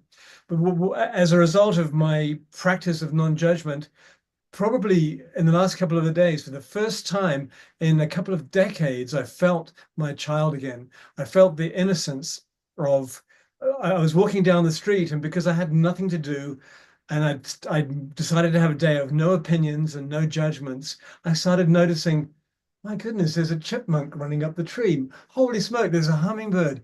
Look at that leaf dancing in the wind. And I thought, hang on a minute, who's this? That's me, because I was so I had such a momentum of having to do stuff. And so taking time for oneself, taking time for myself, but not forgetting the family that we are joining in with and together, and just gratitude. And I don't know what else to say really, because there's a lot. So I will say nothing. I love you. It's beautiful, and yeah, letting go of judgment. It's insidious. It's so insidious. It really, really is. And you don't even know you're judging. We're so used to it. And yes. You're absolutely right. You've probably heard me tell the story before, but when I was traveling with Marshall Rosenberg, this was around 2001, and we were traveling together, and he pointed out to me how judgmental I was, which was shocking because I thought of myself as this sweet, loving, spiritual guy. And he challenged me, he said, just notice, Scott, how many judgments you have today. We were having breakfast together. So that day I was like, okay, I'll notice. Oh my God, I had no idea. Hundreds. I mean, like, we're just constantly judging, constantly. And remember, a judgment can be what we think is complimentary. Like if I think, wow, he's really good looking, that's still a judgment, right? So it's fascinating. Now, it is important to acknowledge discernment is part of life. We're constantly discerning, what am I going to eat? Where am I going to go? What am I going to do? But we can make choices and we can be discerning without any make wrong. The difference between discernment and judgment is in discernment, we're making choices without making anything wrong. That was very helpful for me. I'm going to read a few comments and I want to hear more from people. So let us know more. Don't be shy. Susan Blomquist writes, my vision is to see people working together in ways that suit them and their needs.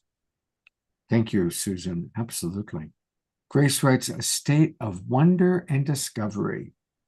Dihara says, the divine child with an Omashar. And Susan also had written, I really agree. It seems the money takes people away from their natural ways. Absolutely. Diara writes, plucking the proverbial brass ring as it turns to gold from the field of potentiality. Absolutely. And Connie writes, discernment, not for me, not now. Exactly. And George writes, some of us have a strong inner critic, really just wanting the best for us. Absolutely. Again, Yogananda said that discernment is the last lesson for master souls. So discernment is a beautiful thing. All right. Well, people are a little bit shy. I thought we'd have a little more responses, but we love you. Dear Teresa just wrote, Bears Kaufman of the Option Institute of Massachusetts, no need for forgiveness if we do not judge good or bad, right or wrong. That's exactly right, Dia. That's right. All right, well, I am going to turn it over to Rayamana because I believe she has a very sweet closing experience. We were going to have an Omashar song before then. However, I apologize. I messed up. It's all right. I just looked at the schedule that we wrote out 2 years ago. Yes, you're absolutely right. Should we do that, or how are we doing with time? You were great on time. Omashar song and then Rayamana. And then a composing, because I think there's something to go with the beautiful whatever it is that she's going to share. So I'm gonna tell people what you're going to share, Raya, because I don't know. Omashar, thank you for rescuing me as you do so often. Thank you. It's all right, and it's spelled Katamas. Okay. So I was wondering what to play because we've had such a gentle night, and I know that we now need to get into our bodies, and I know that nobody in the audience likes dancing. And ha ha ha, that's me as a Brit, excuse me. So we're going to have to put on something which is a bit more. So I'm going to bring us into our body, and then Michael and Rhea will take us where they will, because they can.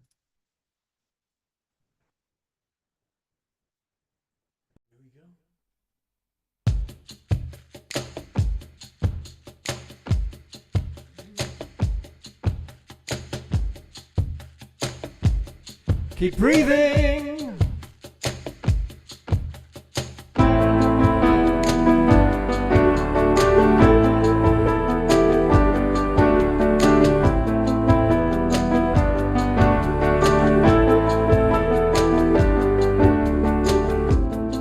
And let me shine a light inside, and I'll show you where your truth resides.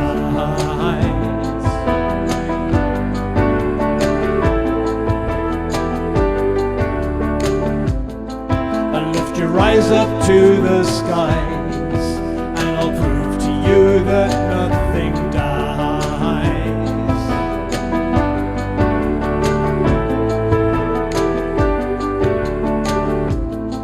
Together we will rise again, and we'll make amends for what we've done.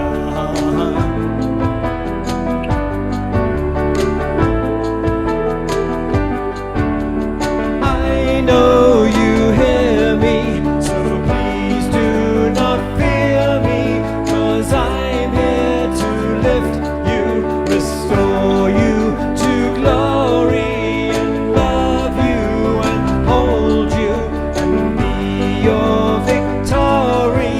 My child, I will welcome you home. Welcome you home.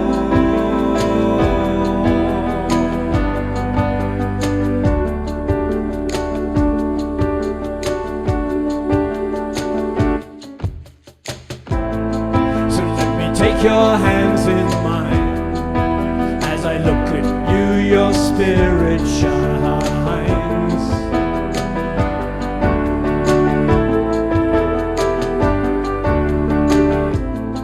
You see, it's true that we are one, and we came out from the central sun.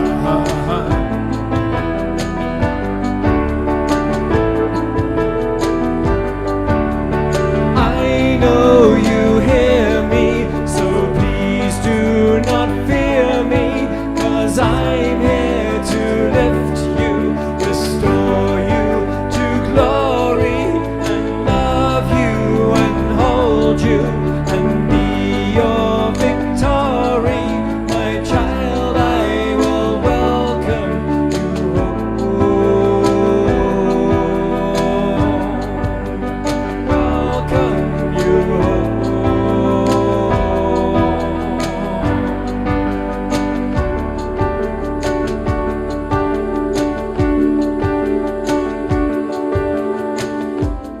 So when you take a different view, and you dream awake, breathe out the new.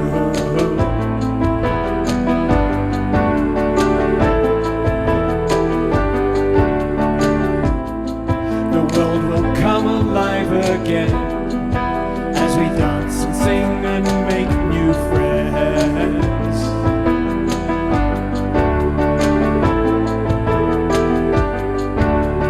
I know you hear me, so please do not fear me, 'cause I'm here to lift you, restore you to glory, and love you and hold you and be your victory. My child, I will welcome you home. Welcome you home. Welcome you home.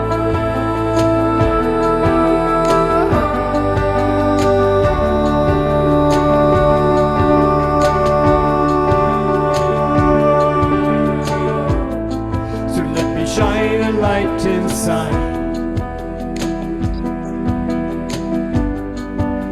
I'll show you where your truth resides. So lift your eyes up to the skies, and I'll prove to you that nothing dies.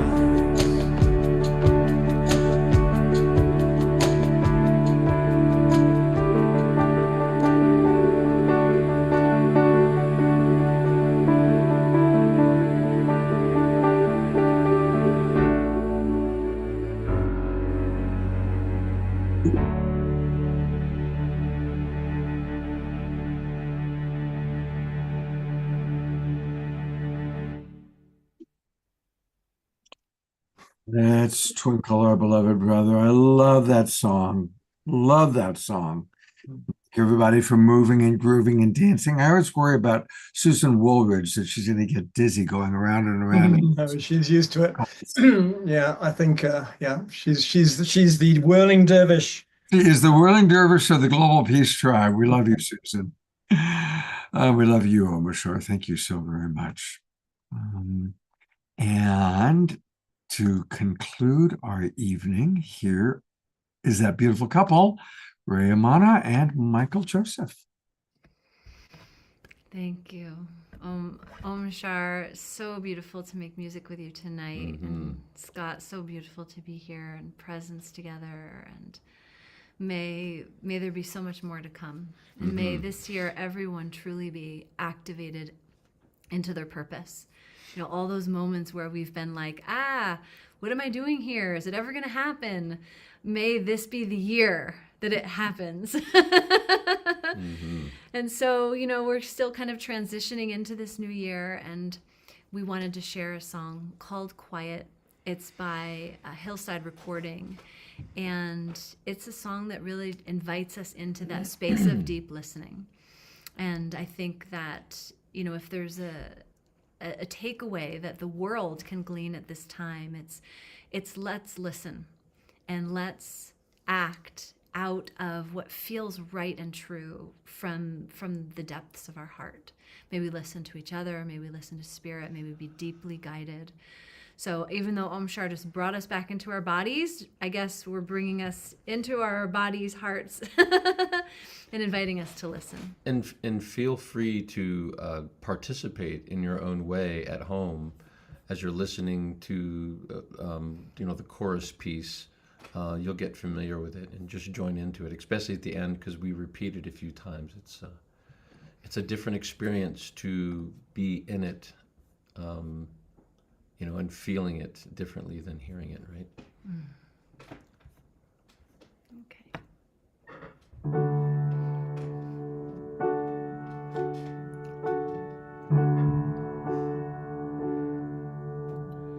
Here we go again, my mind racing, and I can't seem to win. All these crazy thoughts and feelings, it's like it never ends until your voice breaks through my noise.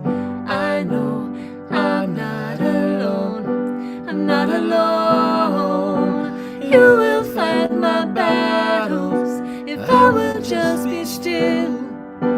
Why would I keep running when you're right here? I'll just be quiet and let you speak through the silence. Here I am, no more hiding. You are in this moment, I won't fight it. I'll be quiet.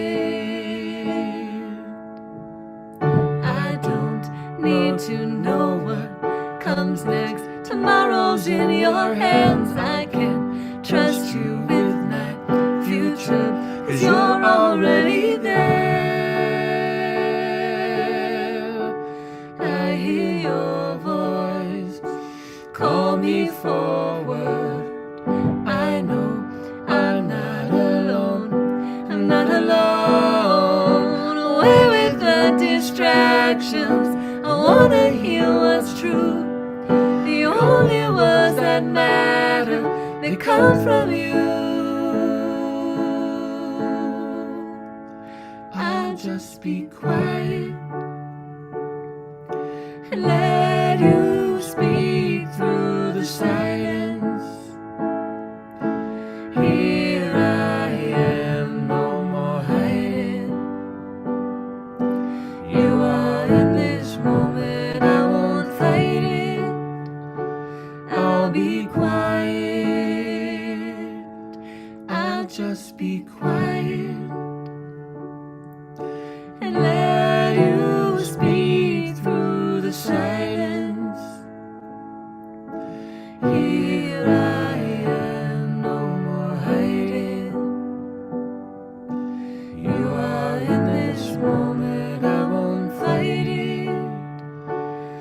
I'll be quiet,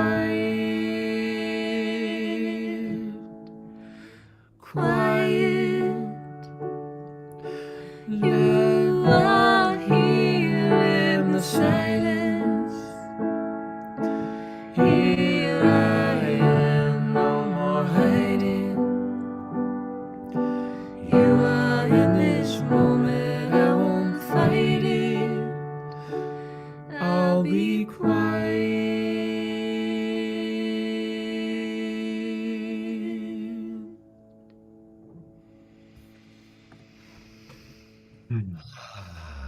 Blessings. May the divine speak to all of our hearts. May the divine speak to this world.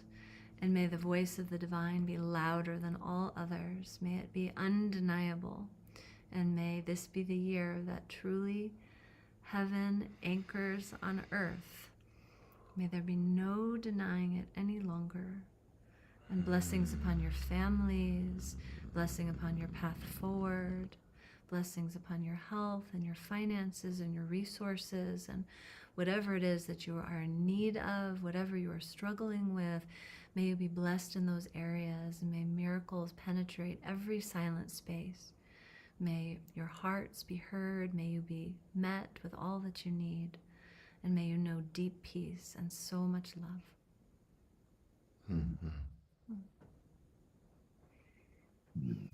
Thank you so much, Rhea and Michael. Absolutely beautiful. Going to read a few of the comments that have come in. Ellie writes, I love your harmonizing together. Ayada writes, this has been such a mellow but deep and high evening. Absolutely magical, deeply soul nourishing. Thank you, Scott, Omashar, Rhea, and Michael. There's been a powerful walk across the threshold into a new year. Love to all of you and to everyone in our truly wonderful, soulful Global Peace Tribe. Blessings for us all as we move forward together in our devotion of creating the new world.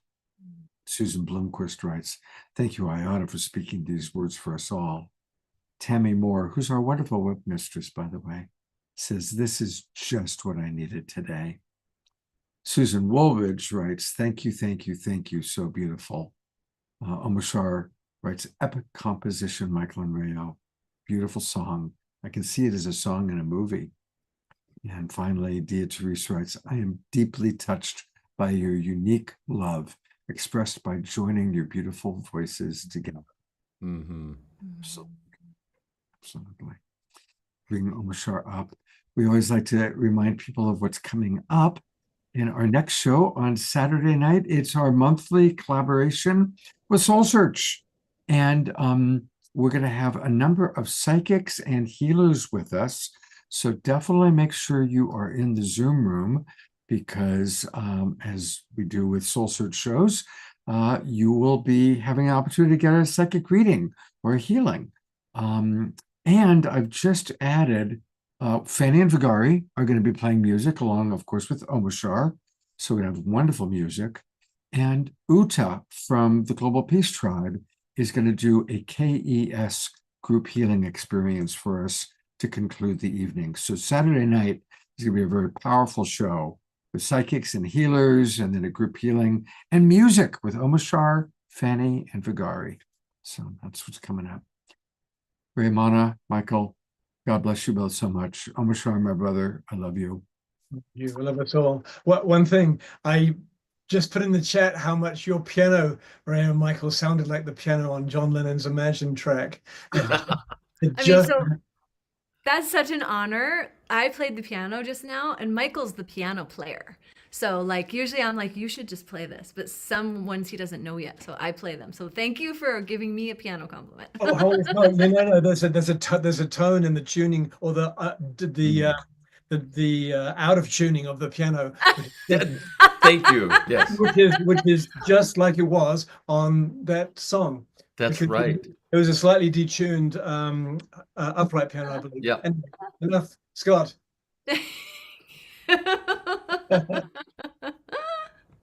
I'm speechless. I go to gallery view one last time so we can all see each other who have our cameras on. And we have love for those of you who don't have your cameras on as well. But Happy New Year, everybody. How wonderful to start 2025 with our beautiful Global Peace Tribe. Thank you for those of you who move and groove to the music. And I look forward to seeing all of you on Saturday night. Take care, everybody.